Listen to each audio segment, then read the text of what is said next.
तर दुसरीकडे पालकमंत्री पदावरून अजित पवारांनी आपल्याच पक्षाचे मंत्री नरहरी झिरवळांचे कान टोचलेत। मी गरीब असल्याने गरीब जिल्ह्याचं पालकमंत्री केलं अशी खतखत झिरवाळ यांनी बोलून दाखवल्याचं आपण पाहिलं होतं। मात्र झिरवाळांचं हे विधान योग्य नसल्याचं अजित पवार यांनी म्हटलंय।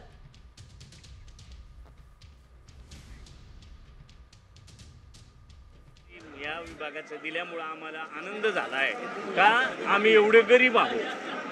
हा अल्प किंवा जिथं MIDCच नाही असा राज्यातला एखादा जिल्हा सांगा तर त्याचं नाव होतं हिंगोली।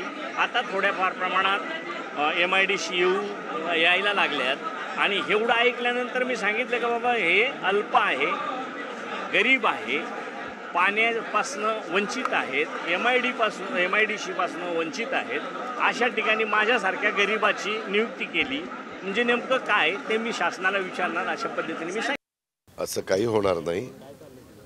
मी त्यांना विचारीन, दर मंगळवारी आमची मीटिंग असते, अशा पद्धतीचं वक्तव्य केलेलं असेल तर ते योग्य नाही। मी त्यांच्याशी चर्चा करून काय गैरसमज झालेला